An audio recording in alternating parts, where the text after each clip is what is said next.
আসসালামু আলাইকুম, কেমন আছেন সবাই? সকলকে মাহে রমজানের শুভেচ্ছা জানিয়ে শুরু করছি আজকে আমার এই তো রান্না বান্না ইফতারি যা কিছু আছে সব কিছুই। এখন ঘড়িতে বাজছে 3টা 10 মিনিট। তো 3টা 10-এ রান্নাঘরে ঢুকে পড়লাম, গোসলটা সেরেই চলে এসেছি।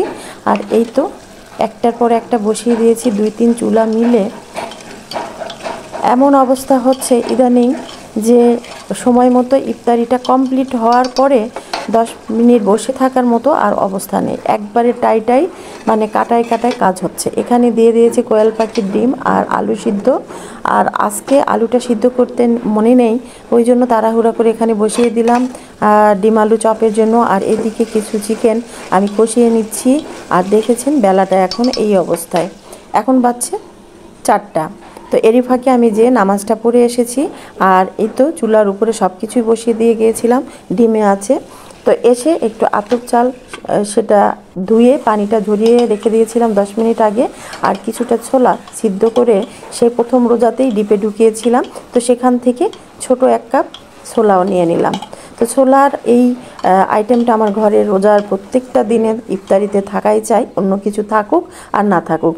তো এখানে যে টমেটো 2টা দিয়ে আর চিকেনটা দিয়ে যা যা মশলা লাগে সব কিছু দিয়ে একটু কষিয়ে নিয়েছি চিকেনটাকে। তারপরে এখানে এই সেই চিনি গুঁড়া চাল আর ছোলাটা দিয়ে ভালো করে ভুনে নিলাম। এরপরে নর্মাল রুম টেম্পারেচারে পানি দিয়ে এটাকে এখন 10 মিনিট সিদ্ধ করতে দিয়েছি। 10 মিনিট পরে এই লুকটা এসেছে। এর উপরে এখন ধনেপাতা ছিটে দিয়ে প্রেসারের মুখটা বন্ধ করে 10 মিনিট ধিমে আঁচে রেখে দিব, তাহলে সম্পূর্ণ চাল ফুটে যাবে। তো হয়ে গেল একটা। তড়িঘড়ি করে দেখাচ্ছি কি কি থাকছে আজকে। আর এখানে আজকে 5টা কোয়েল পাখি ভালো করে কেটে ধুয়ে বেছে ছিলে নিয়েছি। এরপরে পানিটা ঝরিয়ে লবণ হলুদ মরিচ, তারপরে একটু আদা রসুনের পেস্ট, একটু ধুনা জিরে আর গুঁড়া দিয়ে ভালো করে ম্যারিনেট করে জাস্ট একটু তেলে ফ্রাই করে নিব। খুব একটা কড়া করে ফ্রাই করব না, কারণ এটা আমি একটু ভুনা করব, এই জন্য একটু হালকা করে এপিট উপিট দিয়ে একটু ফ্রাই করে নেব। তবে এই মাংসটা কিন্তু ডিপ ফ্রাই করলেও ভালো লাগে, মুড়মুড় করে পাখির গোশত। তো মাথাগুলো সব দিয়ে দিলাম পেটের মধ্যে। এখন এই তো খানিকটা তেল ফ্রাই প্যানে দিয়ে দিয়েছি। আর এই ফ্রাই প্যানে আগে থেকে হিট দেওয়া যায় না, তাহলে একবারে পুড়ে যাবে। তো এই তো দিয়ে দিলাম, তেল দিয়ে 1 মিনিট পরে দিয়ে দিচ্ছি, কানেকশানটা অন করে দিয়েছি, এখন হয়ে যাবে। তো এই তো রমজান মানেই কিন্তু রান্নাঘরে একটা তোলপাড় চলে। তো তড়িঘড়ি করে 3টার সময় এসেও দেখা যাবে যে ইফতারিটা করতে হচ্ছে একবারে টাইটাই অবস্থায়, মানে তড়িঘড়ি করে। যে আগে থেকে আমি আবার রান্নাঘরে তড়িঘড়ি কাজ করতে পারি না, সব কিছু আগে থেকে করে আস্তে ধীরে সুন্দর করে মানে পরিপাটি না হওয়া পর্যন্ত যেন আমি ইফতারি করে শান্তিই পাবো না। তো এই তো 10 মিনিট পরে ঢাকনাটা খুলে প্রেসারে দিয়ে দিলাম 3-4 মানে টেবিল চামচ না, 4 চামচে ঘি। কারণ তেলটা কিন্তু আমি খুব কমে দিয়েছিলাম, একটু ঘি দিব বলে উপরে দিয়ে প্রেসারের মুখটা লাগিয়ে নিলাম। আর এদিকে দেখতেই পাচ্ছেন আমি সেই পাখিগুলোকে একটু এপিট উপিট একটু লালচে গোল্ডেন ব্রাউন করে ভেজে নিচ্ছি। পেঁয়াজ বেশ খানিকটা দিয়ে এখানে সব ধরনের ময় মশলা দিয়ে আদা রসুন পেস্ট সব কিছু দিয়ে কয়েকটা কাঁচামরিচও দিয়ে দিয়েছি। আর টমেটো, আমি তো মাংস রান্না করলে টমেটো তো দিবই, 2টা টমেটো দিয়ে দিয়েছি, দিয়ে খুব সুন্দর করে একটা গ্রেভি তৈরি করে নিয়েছি। এর মাঝে দিয়ে দিলাম সেই পাখির মাংসগুলো, আস্ত পাখিগুলো। তারপরে এটাকে ভালো করে কষিয়ে একটু পানি দিয়ে 2-1 বার পানি বারবার দিয়ে একটু কষিয়ে রান্না করে নেব। আর এইভাবে পাখি রান্না করতে আমরা সকলেই জানি। তো আজকে কেমন তড়িঘড়ি করে রান্নাবান্না করছি সেটাই দেখাচ্ছি। তো আমাদের যেহেতু আগে রাতে কেউই ভাত খায় না, ইফতারিটাই আমাদের মানে সব কিছু, মানে ইফতারিটাই খেয়ে তারপরে দেখা যায় যে বাচ্চা কাচ্চা পরে ওরা একটু দুধ খেলো বা অন্য কোনো ফ্রুট খেলো। আর আমরা একটু চা তো খাবোই, নামাজটা সেরে এসে একটু চা খাবো 8টা সাড়ে 8টার দিকে। এরপরে 10টা সাড়ে 10টার মধ্যে শুয়ে পড়বো। তো ভোর রাতের জন্য এই আসলে মূল্যে আমার তরকারিগুলো রান্না করা। তো এই পাখির গোশতটা একটু ভুনা করে নিচ্ছি। আর ওইদিকে প্রথমেই দেখিয়েছি শিম আলু দিয়ে একটা মাছ রান্না করছি টমেটো দিয়ে। তো এই তো হয়ে গেছে পাখির মাংসটা। আমি গ্যাসের চুলাতে একটু বেরেস্তা ভাজতে দিয়েছি, কারণ এই পাখির মাংসের উপরে একটু ছিটে দিব আর একটু আমার আলু চপের মধ্যে লাগবে। তো বেরেস্তাটা আমি আগেই ভেজে রেখে দিই। তো আজকে বললাম না, একটু তড়িঘড়ি হয়ে গেল, আর বাসায় মেহমানও আছে। তো এই জন্য সব কিছু মিলিয়ে এর মধ্যে বাজারও এসেছে। কোন হাতে, 2 হাতে আর কি সামলাবো বলেন। তো এই তো বেরেস্তাটা দিয়ে দিয়েছি, দিয়ে খুব সুন্দর করে আলু মেখে নিয়েছি আলুর চপের জন্য। আর এখানে যে পাকোড়াটা দেখতে পাচ্ছেন সেটা কিন্তু পেঁয়াজু না, কারণ আমার ঘরে পেঁয়াজু খেতে চায় না ছেলে মেয়েরা, আর এই জন্য আমি রমজানে খুব কমই পেঁয়াজু ভাজি। এটা ছিল চিকেন পাকোড়া, কয়েক ধরনের ডাল আর চিকেন একসাথে ব্লেন্ডারে ব্লেন্ড করে নিয়েছি, কাঁচা মরিচ আর রসুন পেঁয়াজের পাতা আর হলো ধনিয়া পাতা সহ, সেটারই পাকোড়া তৈরি করে নিলাম। আর এই পাকোড়াটা খেতে অনেক মজা হয়, খুব ক্রিস্পি হয়।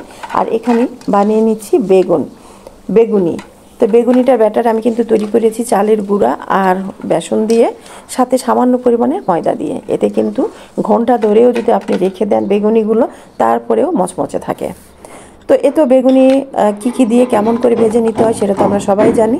তো আজকে এই বড় ফ্রাই প্যানটাতেই সব কিছু ভাজছি, কারণ হাতে খুব সময় কম। এরই মাঝে নামাজটা পড়ে এসেছি জাস্ট, তাতেই মনে হচ্ছে সে 3টার সময় 3:10-এ ঢুকেছি, এখন প্রায় আর মনে হয় 10-15 মিনিট সময় আছে হাতে ইফতারির। তো রান্না কিন্তু আমার প্রায় সব কিছুই কমপ্লিট। 2টা তরকারি হয়ে গেছে, একটা পাখির আর একটা মাছের ভোরাতের জন্য। এখানে বেশ কিছু পাকোড়া, এই তো বেগুনি, আর শুধু আলুর চপটা ভেজে নিব। আর খেজুর, পোলাও, মানে সব কিছুই কমপ্লিট আছে।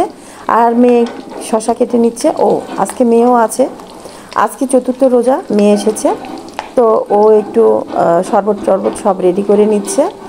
আর এই তো আমি ভেজে নিচ্ছি। তো 2-3 চুলা মিলে তো আজকে রান্না কমপ্লিট করলাম। তেমন কিছুই না, এই তো যেটা প্রতিদিনই থাকে সেরকম কিছুই রেসিপি।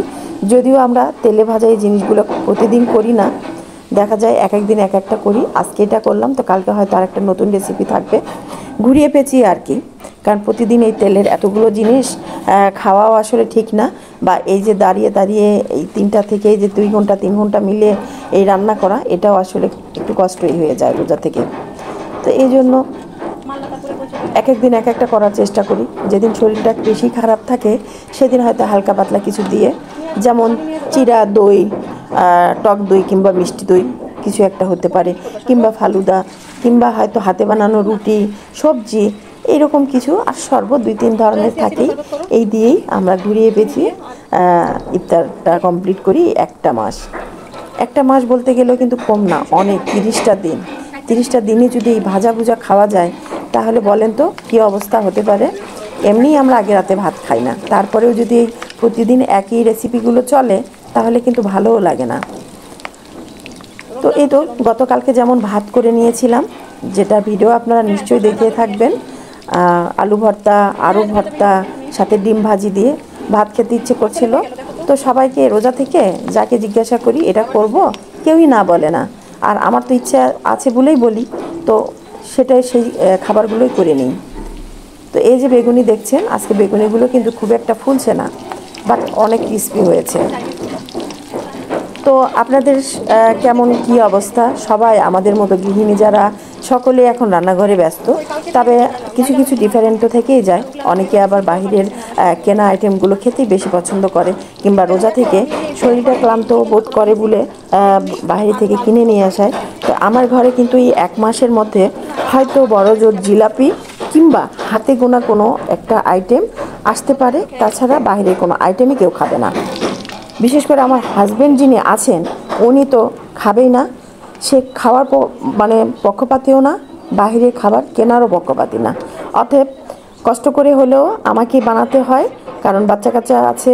আমি ঘুরিয়ে পেঁচিয়ে করি, ওদের পছন্দ মতোই করি, ওরা যেটা খেতে চায় সেটাই বানিয়ে দিই। সকলে ভালো থাকবেন, সুস্থ থাকবেন। আজকের মতো এখানে বিদায় নিচ্ছি। আল্লাহ হাফেজ, শুভ সন্ধ্যা, শুভ সকাল।